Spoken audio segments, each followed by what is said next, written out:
அனைவருக்கும் வணக்கம். இன்றைக்கி அறிவோம் ஆன்மீகம் ஜோதிட சேனலில் நம்ம பார்க்க போகிறது லக்னம் என்றால் என்ன அப்படின்றது. பொதுவாகவே இந்த லக்னம்னா எல்லாருக்குமே தெரியும். இந்த மாதிரி ஒரு ஜாதக கட்டத்தில் ஆண் போட்டிருக்கோம், இல்லை ஏதோ ஒரு ராசியில் 2 கோடு போட்டிருக்கோம். அதை வச்சு நம்ம லக்னம், அந்த லக்னம் எப்படி இது பண்ணுறாங்க அப்படின்றத நம்ம தெரிஞ்சுக்கலாம். சரிங்களா? இப்போ அதை வச்சு தான் ஒரு ஜாதகரோட முழு பலன் தெரிஞ்சுக்கணும். லக்னம் தான் முக்கியம். இந்த லக்னம் என்று எப்படி கணிக்கப்படுறது அப்படின்னா, நம்ம என்ன சொல்லுவோம், ஒருத்தர் பிறக்கிற டைம் வச்சு லக்னம் கணிக்கிறோம் அப்படின்னு. கரெக்டு. பிறக்கிற டைம் வச்சு அந்த டைமில் தான் அந்த இடம் தான் லக்னம்னு எப்படி நம்ம கணிக்கிறோம். ஓகேங்களா? அதுக்கு என்ன அப்படின்னா, அதாவது சூரியனை மையமாக வச்சு கணிக்கிறது தான் லக்னம். சூரியனும் ஒரு குழந்தை பிறக்கிற டைமே வச்சு கணிக்கிறது லக்னம் சொல்கிறோம். சரி, இந்த லக்னம் என்பது எப்படின்றதை நம்ம என்ன டீட்டெயிலாக நம்ம பார்க்கலாம். சரிங்களா? அதாவது ஒரு மொத்தம் 12 ராசிகள் இருக்குது. ஒரு நாளைக்கு எவ்வளோ நேரம்? 24 மணி நேரம். அப்போது ஒரு நாளைக்கு இப்போ சூரியன் அவருடைய ஒளிக்கதிர்கள் 12 ராசிகளை வைப்பார். எந்த ஒரு ராசியில் இருந்தால் ஒரு ராசியில் அவர் ஒரு மாதம் பயணிப்பார். அந்த ஒரு மாதம் ஒரு ராசியில் பயணித்தாலும் அவர் ரிமோட் கண்ட்ரோல் மாதிரி ஒரு எல்லா ராசிக்கும் தன்னோட ஒளிக்கதிர்களை வீசுவார். ஒரு ராசிக்கு 2 மணி நேரம் அடிப்படையில் அப்படி போயிட்டுருக்கும். சரிங்களா? அப்போது 1 மணி நேரத்துக்கு ஒரு ராசியில் இருப்பார், அவர் ஒளிக்கதிர்கள் ஃபுல்லாக இருக்கும். அடுத்த 2 மணி நேரத்துக்கு இன்னொரு ராசியில்.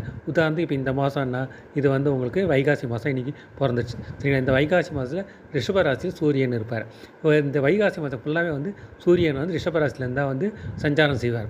ஓகேங்களா? அப்படி சஞ்சாரம் செய்கிற சூரியன் இன்றைக்கி உதய டைமில் காலையில் 6 மணிக்கு சூரிய உதயம் ஆரம்பிக்குது அப்படின்னா, அடுத்த நாள் 6 மணி, அடுத்த நாள் காலையில் சூரிய உதயம் வரைக்கும் இந்த 12 ராசியை அவர் தன் ஒளிக்கதிர்களை பாய்ச்சுவார். அது எப்படின்னா, இப்போ இன்றைக்கி 6 மணிக்கு உதயம், இப்போ 6லேருந்து 8 வரைக்கும் அவரோட ஒளிக்கதிர்கள் ரிஷப ராசியிலே இருக்கும். 8லேருந்து 10 அப்படி பார்த்திங்கன்னா மிதுன ராசிக்கு மாறும். அதேமாதிரி 2 மணி நேரம் ஒரு வாட்டி மாறி 12 ராசிக்கும் அவர் ஒளிக்கதிர்கள் எல்லாருமே போயிட்டே இருக்கும். சரிங்களா? பயணிப்பார். ஸோ இந்த ஒளிக்கதிர்கள், அதாவது ஒரு குழந்தை பிறக்கும்போது அந்த டைமில் சூரியனோட ஒளிக்கதிர்கள் எந்த ராசியில் இருக்கோ அதுவே அந்த குழந்தையின் ஜனனகால லக்னமாகவும் ஜன உதயம் பற்றி நம்ம சொல்கிறோம்.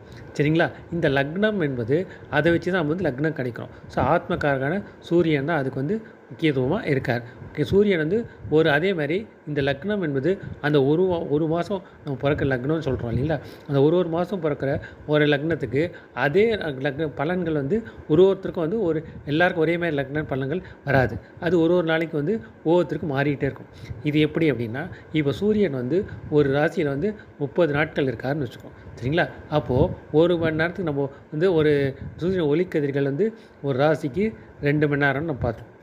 அப்போ இந்த 1 மணி நேரத்தில் இந்த 30 நாளில் சூரியன் கடக்கிறதுக்கு ஒரு நாளைக்கு எவ்வளோ தொலைவு கடப்பார் அப்படின்னா, ஒரு நாளைக்கு 1 டிகிரி அப்படின்னோம். இந்த 1 டிகிரி என்பது சூரியனை பொறுத்த வரைக்கும் 4 நிமிடங்கள் ஆகும். சரிங்களா? சூரியன் ஒரு நாளைக்கு நவர டைம் பார்த்திங்கன்னா 4 நிமிஷம் ஆகும். ஸோ 10 நாளைக்கு பார்த்திங்கன்னா 40 நிமிஷங்கள், 20 நாளைக்கு பார்த்திங்கன்னா எவ்வளோ 80 நிமிஷங்கள், 30 நாளைக்கு பார்த்தீங்கன்னா 120 நிமிஷங்கள். இந்த 120 நிமிஷம்ன்றது 2 மணி நேரம். சூரியன் ஒரு ராசியில் ஒரு ஒளிக்கதிர்கள் வீசுறதை பார்த்தா 2 மணி நேரம். 12 ராசி இருக்கு இல்லையா? ஸோ அதுக்கேற்ற மாதிரி தான். அப்போது சூரியன் ஒளிக்கதிர்கள் 2 மணி நேரத்துக்கு ஒரு வாட்டி மாறுது இருக்குது. அதே மாதிரி இந்த லக்னமானது இப்போ இன்னைக்கு தேதியில் ஒருத்தர் இந்த டைமில் எப்போன்னா ஒரு 6 மணிக்கு பிறகுன்னு வச்சுக்கோம். இந்த 6 மணிக்கு ஈவினிங் டைமில் இப்போ இருக்கார் அப்படின்னா, சூரியனோட ஒளிக்கதிர்கள் எங்கே இருக்கும்? ரிஷபத்துலேருந்து 6லேருந்து 8, காலைல 6லேருந்து 8 ரிஷபம், 8லேருந்து 10 பார்த்தோம் அப்படின்னா மிதுனம், அதுக்கப்புறம் 10 to 12 பார்த்தீங்கன்னா கடகம், 12 to 2 பார்த்தீங்கன்னா சிம்மம், 2 to 4 பார்த்திங்கன்னா கன்னி, 4 to 6 பார்த்திங்க அப்படின்னா கரெக்டாக துலாமில் இருக்கும். அப்போது இந்த 6 மணிக்கு இன்றைக்கி பிறக்கிற குழந்தைக்கு துலா லக்னம் கரெக்டாக இருக்கும். இதே ஒரு 10 நாள், ஒரு 15 நாள் கழித்து பார்த்தோம் அப்படின்னா, அப்போது பார்த்திங்கன்னா அந்த ஜாதகருக்கு துலா லக்னம், இதே 6 மணிக்கு பிறக்கிற குழந்தைக்கு துலா லக்னம் வராது, அடுத்த லக்னம் மாறிடும்.